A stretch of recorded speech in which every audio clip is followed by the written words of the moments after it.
Hello, everyone. I'm back. Yes. After a really long 6 months of health issues, I thought I would just do a solo episode. Forgive my throat. I'm still having some issues. So if you hear me cough, forgive me or clear my throat. Um, so. It's very interesting. I'm going to try to talk about like the chronological order, some of the technical medical stuff, but I also kind of want to walk you through like the emotional state that I was going through and, just the healing and then some of the lessons that I learned and even maybe, like some tips for everyone for, if you ever do go through this and then a newfound respect that I have for people who um, have gone through similar situations. So I'm going to start off sort of, it's been almost a year now. Last October, I started having a neck pain. I had done some things in the backyard and I thought, oh, I just pulled a muscle. So I went to urgent care and she said, oh, you have like a neck strain. Here's some muscle relaxers, put some ice on it. And I thought, okay, great. Well, it wasn't getting any better. And so it kept progressing and getting more painful. And so I finally went into my primary care doctor in December. In fact, it was Christmas Eve. I remember it specifically. And I said, this is not getting any better. I don't know what else to do. It's not a muscle strain. It was going from my neck down to my shoulder, down to my arm, and it was just progressively getting worse. He gave me an injection in my shoulder. Didn't really work, but lidocaine for 30 minutes is okay. So he did send me for an MRI.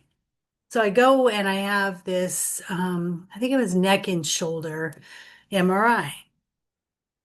We get the results back. And incidentally, they find some thyroid nodules in my throat, which was completely unexpected. I'm going in there to find out what's going on with my neck pain.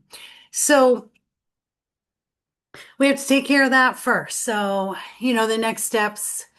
And I want to say this, this primarily happens mostly to women over 50, although, men do get it as well. I'm advocating that we should all have a thyroid ultrasound, just like we have a pap or a mammogram. It's so surprising how they're so silent. I mean, I had four of these, one of them being at least 2 centimeters, and had no idea, had no symptoms, nothing like that. So, they, after that, have to go in and they have to do an ultrasound. And then once they do the ultrasound, if they see something, they send you for um, a fine needle biopsy is what they call it, which is basically, the ultrasound where they stick a needle in and it's kind of, they literally are kind of poking at it, multiple times to see if they can get any kind of biologic, cells or whatever, which is kind of weird, in my opinion. If anyone has ever had this done and you agree with me, let me know.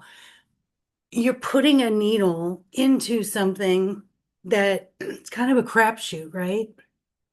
A needle poked in several times, getting the correct cells or getting any cells that contain cancer or whatever. I think it's kind of a crapshoot, and I feel like it's throwing a dart, and hoping to find something. But regardless, they did find that it was follicular cancer, and so that meant I needed to have surgery. But here's the other weird thing. I go to the oncologist and they give you a choice, which is kind of weird. They tell you you have this follicular cancer cells in your body and you get to choose whether you want to leave them there. Hmm. I chose not to. And so I went in for surgery to remove the left lobe of my thyroid, along with some lymph nodes. And there's a piece that connects the left and the right, and they took that out as well. And so that was fine. Like the surgery was fine. What wasn't fine was the tumor had attached to a nerve. There's a very, it's weird, the human body. There's a nerve that goes from your brain to your vocal cords, and it goes, directly through your throat, very close to your thyroid, next to your thyroid. So this nodule had adhered to my vocal cords or to that nerve, to my vocal cords. So my doctor, my oncologist, when she did the surgery, she had to actually peel it off of it, which in turn caused damage to my vocal cords, which in turn made me not be able to podcast or coach for 8 weeks because it caused damage. And when I say I couldn't talk, I couldn't talk. Um, it was barely a whisper, then it was a little bit louder whisper, but that was really about it. And I know there's people who have had, had it longer where they didn't get their voice back. So still don't have my singing voice, but we'll get to why that didn't recover. So they do the biopsy on the tumor. And here's the weird thing. And I think you guys need to advocate. And I think you need to like, decide for yourself. So they take the tumor out and they send it to pathology. And the pathology lab with the group that I'm with could not determine if it was spreading or not. So it was cancer, but they didn't know if it was carcinoma. So they sent it off to Mayo. And so I'm waiting, waiting, waiting for these results. And it's really nerve-wracking when you don't know if you have cancer that's spreading in your body. I think people who do this every day for a living sort of forget the urgency that maybe the patient feels or the stress and anxiety that the patient feels. So they sent it to Mayo. It did take quite a while for that to come back, and it came back sort of this undetermined thing where it's like, well, we see cancer cells, but we don't see enough growth that we want to call it carcinoma. So basically, it's like a cancer in situ. So that being said, fine, great.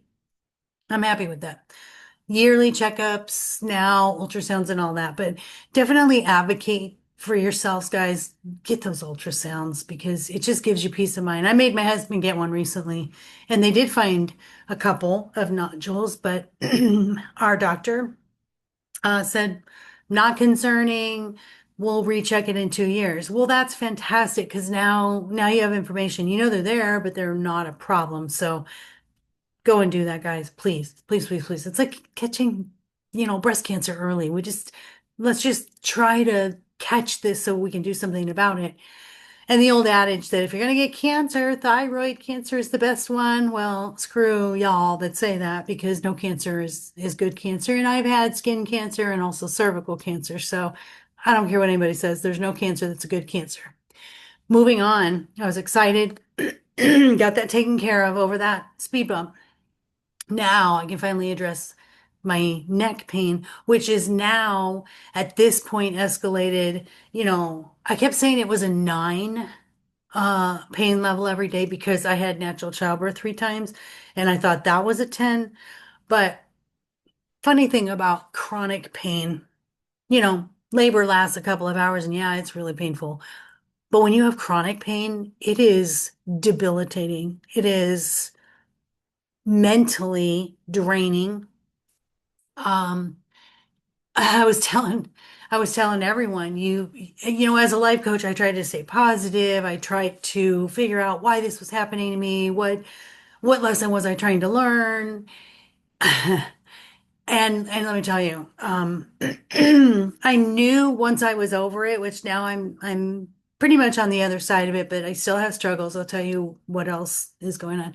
But I kept saying you can't mindset pain away. You can't mindset a health issue away because it's all I could think about because it's all that my body would allow me to think about. So trying to spend time with my granddaughter or trying to, take walks or just do everyday things without having to sit down, put ice on and, take, pain pill. It was just, I, and as a mental health provider, it's very difficult for me to even be vulnerable about this or admit this. I would never act on it, but I really was mentally at the point of just, I was exhausted and frustrated. And I told my husband, I can't live like this. I can't go on with this type of pain. So I get referred to an orthopedic surgeon in the medical group that I'm in. He was absolutely non-compassionate. He basically said, there's nothing I can do for you. And any surgeon that says he can, well, he's just taking your money. Needless to say, I left that appointment devastated, crying. I mean, I'm not a crier either. This is weird. My best friend, even my husband said, all the time that they've known me, they never saw me cry as much as I did during this, which says a lot about where I was mentally, which was just helpless, hopeless. So, excuse me, I got a second opinion, which is something I've never really done. And I found, thank goodness, I found one of the best um, spine surgeons here in the Austin area as well as in the nation. So shout out to Dr. Dreyer at Central Texas Spine Institute. He's fantastic. Poor Dr. Dreyer. He had no idea what he was going to go through taking me on as a patient. But he saw the MRI. He said, you've got basically no discs between two of your vertebrae in your neck. We're going to go in and do, excuse me, see, there's the voice issue. We're going to go in and we're going to do a fusion surgery. Um, and so what that entails is removing your any damaged, bulging, deteriorated discs. Mine is caused from arthritis. I have autoimmune disease. Um, so it just, there was no cause for this. Even though I thought I had injured it, I didn't injure it. It was just deteriorating. So they remove your discs and then they put in, it's kind of cool actually when you see the x-ray. They put in little cages. They're like round little metal cages, about yay big. And they put cadaver bone in it and they put that where your discs used to be. So I have two of those. And then they put a plate on the front of my neck, and then they put three screws to hold that plate. And then you use the stimulating machine that helps you to fuse all the cadaver bones to your bones. Kind of cool and high tech. So fantastic. Get the surgery. I think I'm in the hospital for 3 days. When I wake up out of the surgery, I have this complication, and this complication is that I was weak on my left side, and I had no strength in my left foot. So my surgeon, who's done thousands of these surgeries, was baffled, didn't know why, and so he admitted me for 3 days. I'm using a walker, I'm falling, the whole thing. I go home and he wanted me to go to rehab the first time. And I said, no, I'm going to go ahead and go home and do my own physical therapy. And I did. I did fantastic. I'm very proud of that. Ended up going to my follow-up appointment and things like seemed like they were on the up and up. I was feeling better. I had less pain. Um, and that was a Friday. And by Monday, I was in the worst excruciating pain like I was prior to the surgery. So I go into his office. Of course, I'm crying the whole time. And, bless their hearts, the medical community sometimes doesn't know how to deal with maybe pain or maybe people who are emotional when they have pain. And they were trying to say to me, well, you're going to have some pain, you had surgery and I know my body. And I think that's the key here, guys, is you really need to advocate for yourself to say, I know the difference and pay attention to your body, pay attention to these little, you know, aches and pains and new things that come up. If you have a headache, don't just blow it off. This might be the start of something. So I said, no, no, this is not surgery pain. This is pre-surgery pain. I'm in excruciating pain, and I'm so frustrated. I went through all of this, and the pain is still there. So he said, okay, well, let me do an MRI. He did an MRI.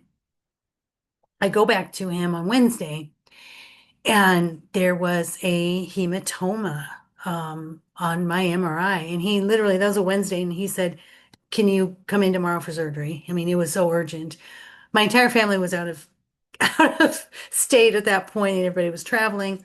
And so he said, well, I cannot, but I can next week. So here I am, third surgery in 2.5 months. So I go back in, they reopen it, and we do it again. Same thing. He has to take all that hardware out, take that seroma, hematoma. So there's two different kinds of hematoma and seroma.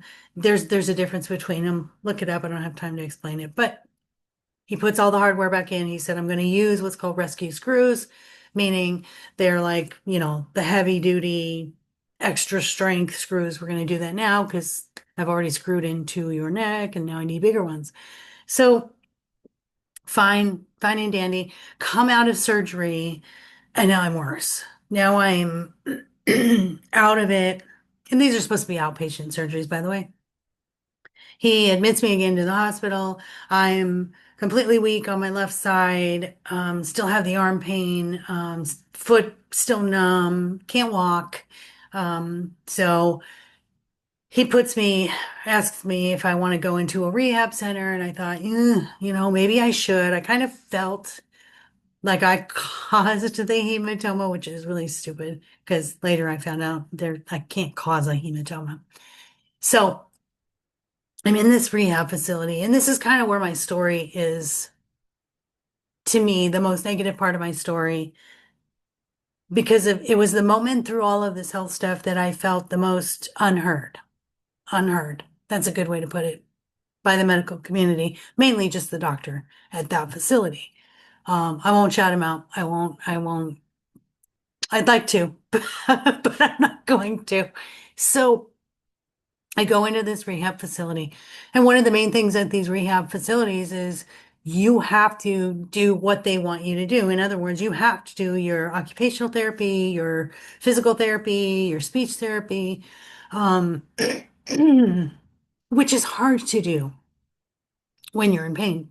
I mean, the last thing you want to do is walk around. And I know people who've had knee replacements. I had my appendix out. They made me get up and walk around for that. So I know that is something that they encourage. But I would think, maybe with what I had gone through, being that it was the third one, like just give me a little rest and wait till I'm stronger. I wasn't eating. Um, I was on a lot of medication, so I was kind of not there as much as I wished I would have been. So he was in around the clock, oxy, um, gabapentin. If I was in pain, he'd come in the room.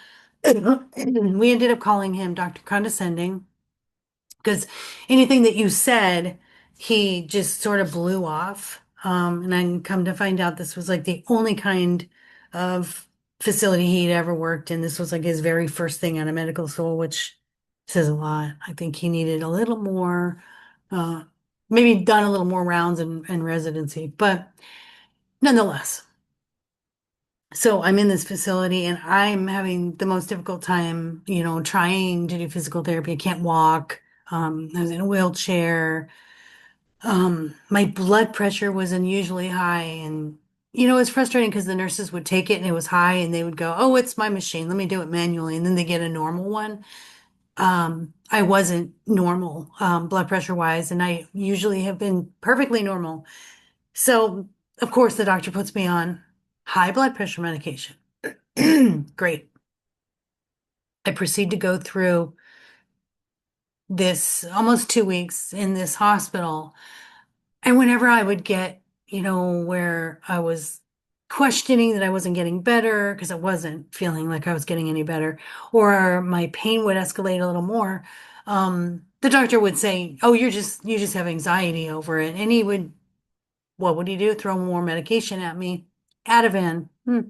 That's what we used to give when I worked in the Alzheimer's unit. We would give the patients Ativan. I don't think I needed Ativan. I'm not an anxious person. But it just goes to show you maybe he didn't have the experience that or the wherewithal to listen to me. So at one point I had breakthrough pain and I was feeling like, oh my gosh, here we go again. What if I have another hematoma? So thank goodness he called my surgeon and he said, get right in, get another MRI, send her to the emergency room. I go to the emergency room. First of all, my blood pressure is 202 over 150. That's dangerous right there. Um, and they take me for the MRI. It comes back and I have fluid on my spine and I forget what else. Probably some swelling or whatever. Which thank God we don't have to go back in for surgery, but that's causing this extra pain. So I finally get out of the rehab and I go home. And I'm just not feeling better. I am just not getting better. I ended up, obviously with now high blood pressure because the doctor, which this is kind of funny on a side note. So this doctor sends me home without blood pressure medicine, which is something you cannot do. You cannot start someone on blood pressure medicine and then abruptly stop it. So now I have high blood pressure and now I'm back on blood pressure medication because of that doctor. So just that's a little FYI, guys. Um, so this is funny. I think I would call him out, and I would say, no, it's not anxiety or, I think you need to do this or whatever. I don't think he liked being called out. And I think you listeners, you may have had this experience with medical professionals. They get a little offended, like, oh, I didn't know you went to medical school too. But feel free to, in my opinion, just tell them if you feel like something's off, then something's off. So as he discharges me, I look at the medications and he literally prescribed Narcan. Mhm. Do we know what Narcan is, guys? Narcan is when somebody overdoses, you do this little spray thing up their nose and it brings them out of this overdose state. And I'm thinking, why in the world would I ever need Narcan? I feel like it was like his silent jab at me. Like, I'm gonna go home and take like, 20 oxy a day. I don't know. I don't even like pain meds. I do not like taking them. My husband had to force me. I'd say, well, I'm just gonna push through. I'm just gonna push through. So I thought that was funny. I also talked to, some of the staff at the rehab center. They said they've never seen him do that before. So I think it was personal. Anywho, yeah, so I leave there, come home, and I mean I come home in a wheelchair, you guys. I can't walk. I'm off balance. Ooh, it was a long road. I know I'm summing this up like it's like really quick, but it wasn't. It's been a long road, journey, path, whatever you want to call it. While I'm going through that though, I do want to talk about sort of the emotional state of it where I'm such a go-getter and I've been through so much in my life that I was living in crisis mode basically when I was in my dysfunctional relationships and abusive relationships. So it was always like if something happened, I had a solution or I'd find a solution or, keeping busy, kept my mind off of stuff. And I couldn't do it this time. I couldn't.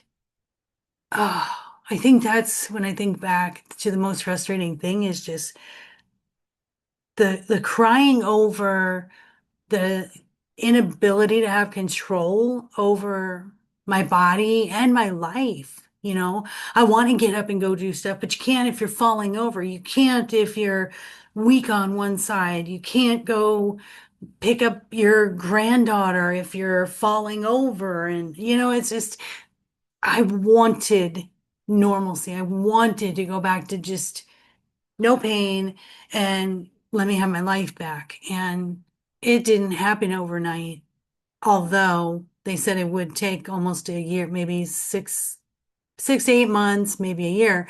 And here I am talking to you guys, I believe 6 weeks, so about 6 weeks, 6 or 7 weeks since my last surgery. So very proud of that. So I worked through the walking. I used the walker and I was using the cane. And then, I was just so determined to get back to normal. And so I'm not really normal yet. I still have imbalance, having numbness in, my whole left side. My foot is still numb. Now both my hands go numb. So when I went back to my surgeon and I said, he saw how I was walking and how I'll just fall over. It was really weird too. In my brain, thought I was like straight up, but I was kind of leaning, and that's why I would keep falling. And my husband would laugh and I'd say, it's not funny. But I guess it probably was funny, but it didn't feel funny at the time. So I go back to my surgeon, and of course he's concerned. He's like, I have never seen this before. And that's something that he had said, I think 3 or 4 times when I would have these complications, for him to say, this isn't something I've seen before. I've never had a patient do this before. I don't know. I think that kind of helped me feel like there was a purpose for this, maybe, or at least to say, you're strong enough so that later he'll be able to say, oh, yeah, I did have a patient with this, and this is what happened, and now she's fine. I mean, I've always said that, like, if I have to go through this so one person can be helped, I will. You guys know me. You've heard me say that enough, on this podcast, the Starfish story, it mattered to that one. But it sucked. And that was one of the takeaways I have is it's okay to say it sucks. Even as a mental health provider, practitioner, I don't sit there and go, it's okay. You have to just think positive and just meditate. Everything will be fine. No. When I was going through it, it was like, I hated it. I was frustrated. I cried. I was mad. Um, that I had to go through all this. All I wanted was to have my neck pain free. So that part of it emotionally and mentally was tough. That was the toughest thing, was understanding why this keeps happening. And I'm certain people who get cancer say, oh man, especially, when you're younger and you have a lot of life left to live. Um, I'm sure people who get in a car accident and, or people who have tragic accidents where they end up paralyzed. I mean, it's so normal to say, why me?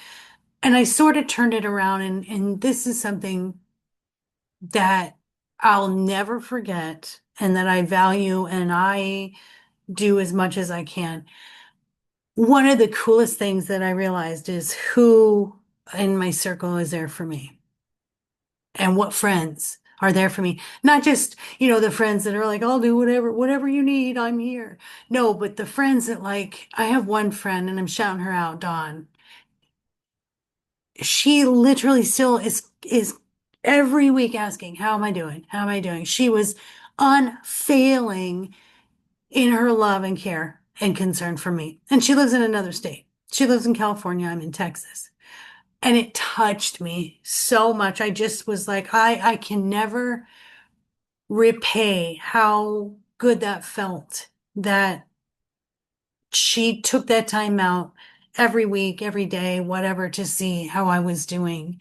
And I had another girlfriend, Christy. Shout out to my Christy girl. Same thing. And Christy's fun because Christy's so matter of fact that no matter what you have going on, she has a way of, like, I don't want to say diminishing because it's not diminishing, but she has a way of, like, taking away the emotion of it and just kind of like matter of facting it. I love that. And I love that, love, love, love that about her. And she's just one of my besties. And my family, my daughter Jordan, oh, so adorable. She comes up to the rehab center and my grandson. My grandson brings me this little, I don't know where he got it. He's so sweet. Just this little dog. And I still have it on my vanity because it was so special. And so my daughter brings me, oh, I took it off. I was wearing it today. She made a bracelet, and brought it and it said, unbreakable. And it's those little tiny things that I don't think we understand how important they are, how insignificant others may view it as, but I still wear that bracelet. She also had gotten me what's called a healing reading. Oh, that that was kind of this emotional boost that I needed. The woman who did the reading, it was like everything in that reading was about how, you know, my how my body is going to thank me later and how, all of this is for a legacy. And it was just absolutely incredible. So those are just some ways, guys, that if you have people in your life going through some traumatic health stuff, do it. Just do those little things. I I have PTSD now, from medical because every single time I go to a doctor, there was something new. Um, and it continues today.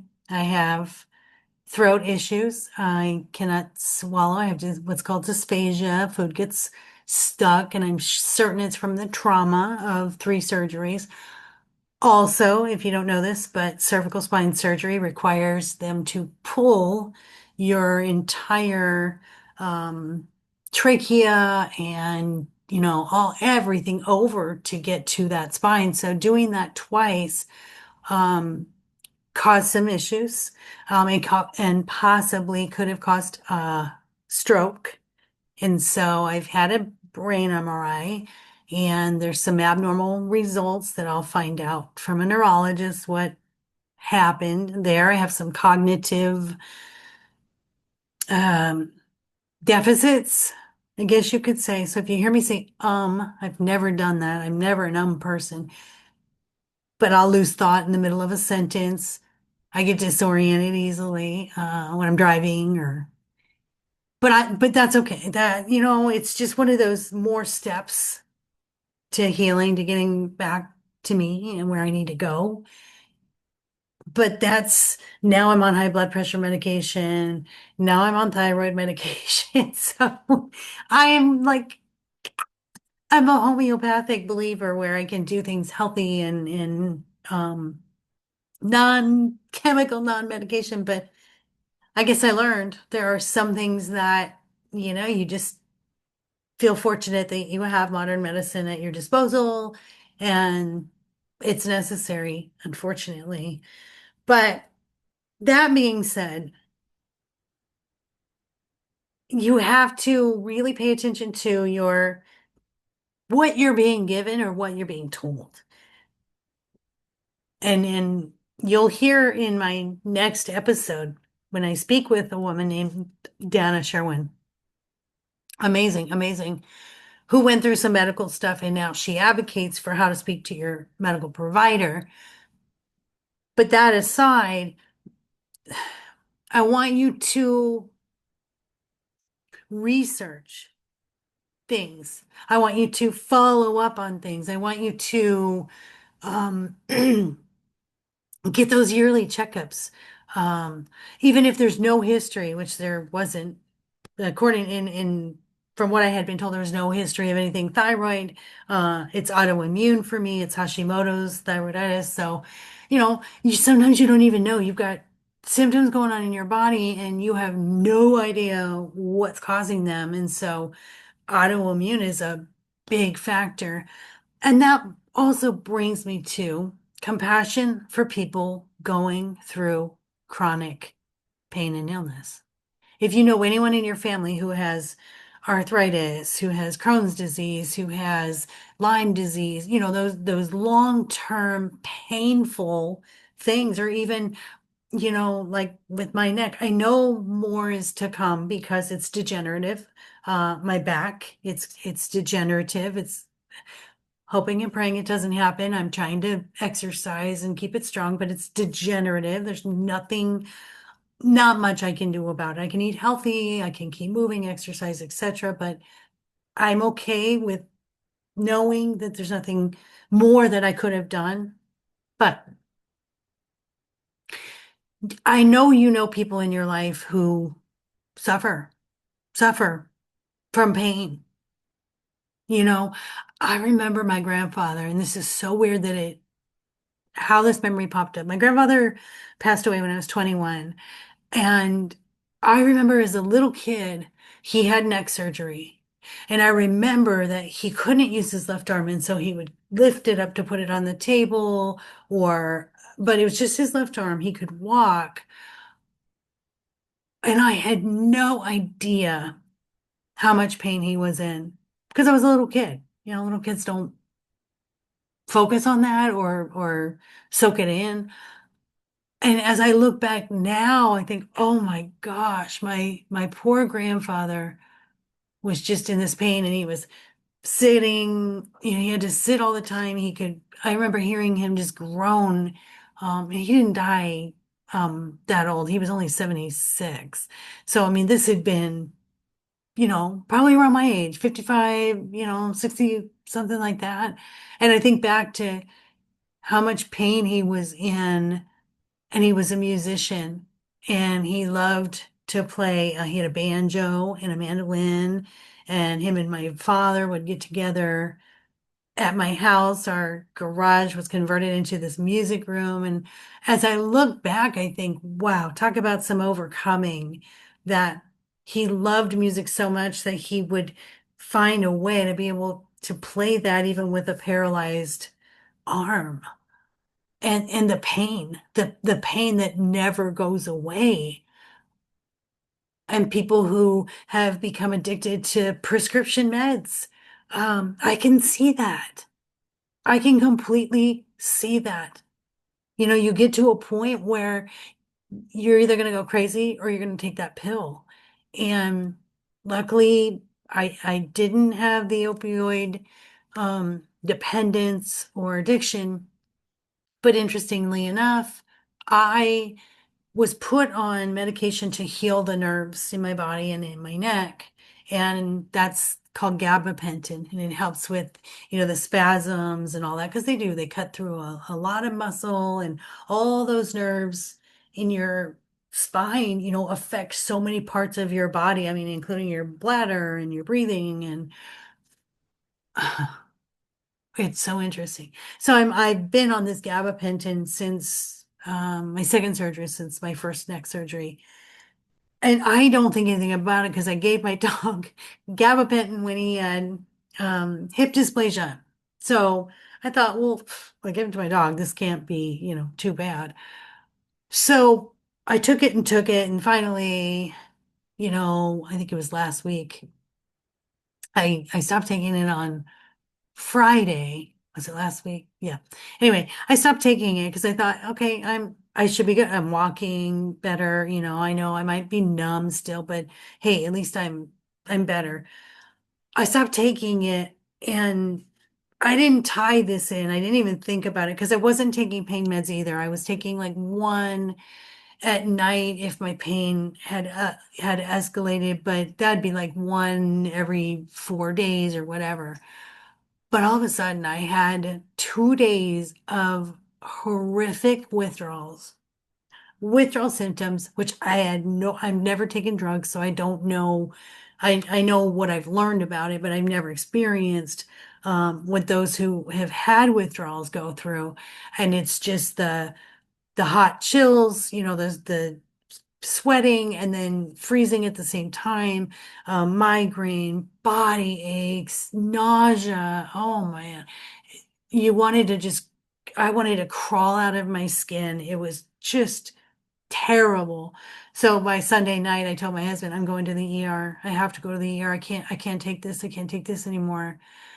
As it turns out, all those medications that I was given in that rehab were so counterproductive with one another. They should not have been combined between the benzo and the oxy and gabapentin. So that doctor did a lot of harm.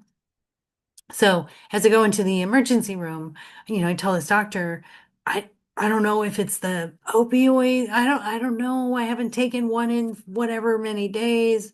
Um, and I said, and I've stopped taking most of my medications that I don't need anymore, like gabapentin. And she went, wait, what?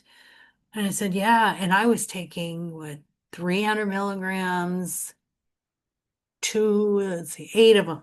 So that was a lot, eight of them a day at 300 milligram. And that dosage is very high in the ER doctor, which I really did like, was just sort of dumbfounded. She gives me a gabapentin and um I think she also gave me something, to calm me. And instantly everything was fine. I slept for, 30, 40 minutes, whatever, and then everything was fine. So that example of it doesn't have to be an opioid to withdraw. I didn't have enough knowledge about the medication I was taking to know that. So I'm hoping this information, is this pay it forward, help someone else at some point. If any of you, and I hope you don't, if any of you take this information because you need it, because you're going through something, um, then I'm okay that I went through it all and I came out on the other side, and you will too. You will too. So you know what? It's still ongoing. I'll find out what's wrong with my throat. I will find out what's wrong with my mind, my brain. Um, but I learned a lot. I learned a lot. I learned that I was stronger than I thought I was. I learned that what I've always said on this podcast was that your mental health overspills into your physical health. And I disagree now because my mental health was fine and my physical health affected my mental health. So it's that whole mind, body, and spirit thing that we have to be in sync. And it's okay to not be okay. It's okay to say this sucks. This sucks to be in chronic pain. This sucks to have cancer. This sucks to go through chemo. This sucks to have complications from a procedure. Like it's okay to say that. I'm giving you that permission. So that's my story, and I'm just so happy to be back, you guys. I'm so happy. Um, I value my voice now, in literally and figuratively, but I value having a voice because I didn't realize how the world does not cater to people without a voice, maybe hearing impaired or, seeing impaired, but the world does not cater to voice impairment. And, whew, I found that out. However, I do have to say this. McDonald's actually had a sign that said, if you have trouble hearing or speaking, drive up to the next window. And I thought, good for you, McDonald's. Good for you. Because it's not something you think about. I had to have something on my phone when people would talk to me and I'd say, hey, I had thyroid surgery and I don't have a voice. I'm so sorry. And once I did that, people were like, oh, okay. You have to be vulnerable. You have to be able to say, here's what's happening to me. And I'm not really that person. I like to talk about sort of, the personal health stuff. I was always I don't need to go to the doctor person and, I'll be fine. I'm fine. It's fine. Everything's fine. My husband laughs because that's my motto most of the time. But you know what? It's okay not to be fine. And it's okay to advocate. It's okay to switch providers. It's okay to stand up to condescending physicians. It's okay to say, I don't want to be on that medication. There's so much power that you have. I think it's changing because I know my generation, you just listen to the doctor and you did what the doctor said. And I love that now we don't have to do that. You're allowed to say, no, that doesn't work for me. I don't like that.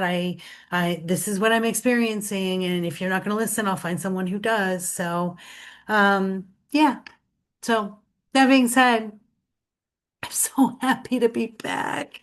I love you all. I really do. And I so appreciate that you support my podcast, that you listen. Keep those reviews coming. It matters. And I have a new children's book out called My Cat Grayson is Not Like Me, and it embraces differences. And I think right now, in the state of this country, whew, embracing differences is really key. I mean, you'll probably see it among your friends and your family as I do. We just have opposing views, and that's okay, and opposing beliefs, and we're all going to be um, very strong in those convictions, but let's not let go of the love and the compassion that we have for one another and just accept that it's okay to disagree. So that's what my little kids book is about, is that, you know what, differences can be okay. We learn from each other because of the differences. So don't forget to go to my website, lifecoachmaureen.com, for coaching and for my doggy boutique and for my books and all the fun stuff there. And yeah, I love you all. So we're doing it. We're starting again, guys. We're starting again. We're back. She's back. I'm so happy to be back. So I love you all. Take care of yourself. Take care of each other. Most of all, take care of my furry babies. And until next week, mwah.